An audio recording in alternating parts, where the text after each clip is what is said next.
Welcome to a couple of bunkies. This video is just a small shop update. Last summer, I ended up finding this very beautiful old lathe. Both me and my wife always wanted to have a lathe. One of the reasons why we were looking for a lathe is to prepare blanks for our walking sticks. So we went on Facebook Marketplace and made an offer on this Craftsman lathe. After a brief conversation on what we were going to use it for, they were very happy to accept our offer. After a brief adventure, we finally got it down into our shop.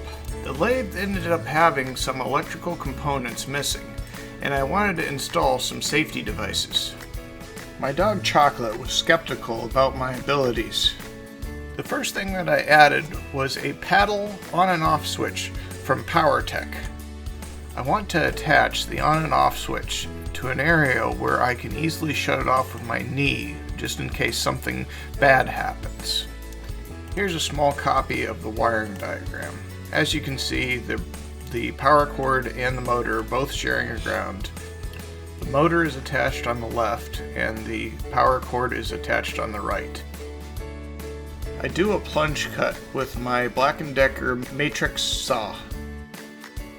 I made a hole that would fit both the paddle switch and a variable speed switch.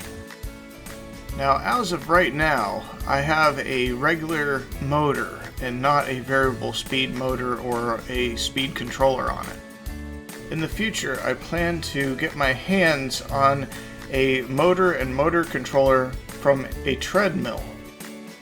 I would also like to go through the entire lathe and change out some of the older bearings and other pieces that wear out over time. The E-stop also had this little edge that I had to cut.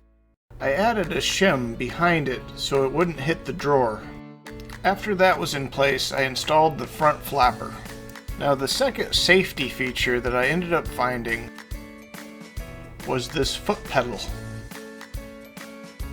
Now it was a good time to plug everything in and see how it ran. Now let's do it again after I clean up my work surface.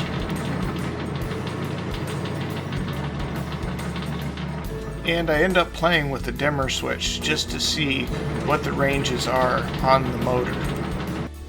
I've only used a lathe once in my life, and I ended up making a little gavel project in my metal shop. So I went through and I was experimenting around with all of the different cutting tools. And I plan to play around with it a lot more in the future. There's probably a lot of things that I did that could be done differently in this video. Consider leaving that comment down below. And enjoy watching me play around with my new shop tool.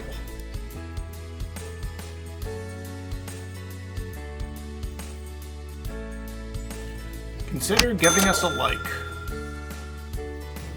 And subscribe to our channel for more videos like this.